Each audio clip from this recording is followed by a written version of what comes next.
Matthew ଅଧ୍ୟାୟ 28। ଯୀଶୁଙ୍କ ପୁନରୁତ୍ଥାନ।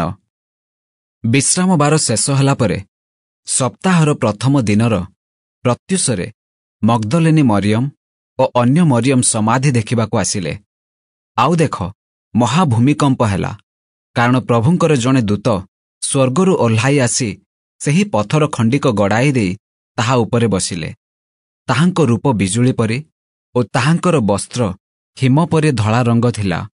ପୁଣି ତାହାଙ୍କ ଭୟରେ ପ୍ରହରୀମାନେ କମ୍ପମାନ ହୋଇ ମୃତ ବ୍ୟକ୍ତିମାନଙ୍କ ପରି ହେଲେ। କିନ୍ତୁ ଦୂତ ସ୍ତ୍ରୀ ଲୋକମାନଙ୍କୁ ଉତ୍ତର ଦେଲେ, ତୁମ୍ଭେମାନେ ଭୟ କର ନାହିଁ, କାରଣ ତୁମ୍ଭେମାନେ ଯେ କ୍ରୁଶରେ ହତ ଯୀଶୁଙ୍କୁ ଖୋଜୁଅଛ, ତାହା ମୁଁ ଜାଣେ। ସେ ଏଠାରେ ନାହାନ୍ତି, କାରଣ ସେ ଯେପରି କହିଥିଲେ ସେହିପରି ଉଠିଅଛନ୍ତି।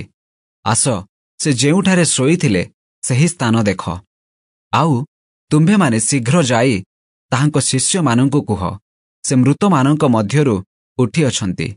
ପୁଣି ଦେଖ, ସେ ତୁମ୍ଭମାନଙ୍କ ଆଗେ ଗାଲିଲିକୁ ଯାଉଅଛନ୍ତି। ସେଠାରେ ତୁମ୍ଭେମାନେ ତାହାଙ୍କର ଦର୍ଶନ ପାଇବ।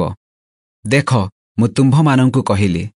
ଏଥିରେ ସେମାନେ ଭୟ ଓ ମହାନନ୍ଦରେ ସମାଧି ନିକଟରୁ ଶୀଘ୍ର ଚାଲିଯାଇ ତାହାଙ୍କ ଶିଷ୍ୟମାନଙ୍କୁ ସମ୍ବାଦ ଦେବା ପାଇଁ ଦୌଡ଼ିଲେ। ଆଉ ଦେଖ, ଯୀଶୁ ସେମାନଙ୍କୁ ସାକ୍ଷାତ କରି କହିଲେ, ତୁମ୍ଭମାନଙ୍କର ମଙ୍ଗଳ ହେଉ।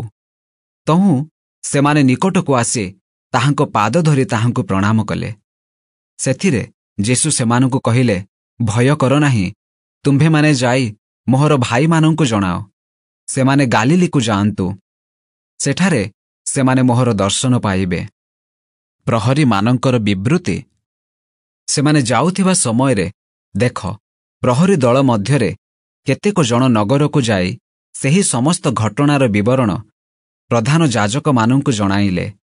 ସେମାନେ ପ୍ରାଚୀନ ବର୍ଗ ସହିତ ଏକତ୍ର ହୋଇ ମନ୍ତ୍ରଣା କଲାପରେ ସେହି ସୈନ୍ୟମାନଙ୍କୁ ବହୁତ ଟଙ୍କା ଦେଇ କହିଲେ, ତୁମ୍ଭେମାନେ କୁହ, ଆମ୍ଭେମାନେ ଶୋଇ ପଡ଼ିଥିବା ସମୟରେ ତାହାଙ୍କର ଶିଷ୍ୟମାନେ ରାତିରେ ଆସି ତାହାଙ୍କୁ ଚୋରି କରି ନେଇଗଲେ। ପୁଣି ଏ କଥା ଯେବେ ଶାସନକର୍ତ୍ତାଙ୍କ କର୍ଣ୍ଣଗୋଚର ହୁଏ, ତାହେଲେ ଆମ୍ଭେମାନେ ତାହାଙ୍କୁ ବୁଝାଇ ତୁମ୍ଭମାନଙ୍କୁ ଚିନ୍ତାରୁ ମୁକ୍ତ କରିବା। ସେଥିରେ ସେମାନେ ଟଙ୍କା ନେଇ ଯେପରି ଶିକ୍ଷା ପାଇଥିଲେ ସେହିପରି କଲେ। ଏଣୁ ଏହି କଥା ଯିହୁଦୀମାନଙ୍କ ମଧ୍ୟରେ ବ୍ୟାପିଯାଇ ଆଜି ପର୍ଯ୍ୟନ୍ତ ପ୍ରଚଳିତ ଅଛି। ମହାନ ଆଦେଶ। କିନ୍ତୁ ଏକାଦଶ ଶିଷ୍ୟ ଗାଲିଲିକୁ ଯାଇ ଯୀଶୁ ଯେଉଁ ପର୍ବତ ବିଷୟ ସେମାନଙ୍କୁ କହିଥିଲେ ସେହି ପର୍ବତକୁ ଗଲେ। ଆଉ ସେମାନେ ତାହାଙ୍କୁ ଦେଖି ପ୍ରଣାମ କଲେ, ମାତ୍ର କେହି କେହି ସନ୍ଦେହ କଲେ।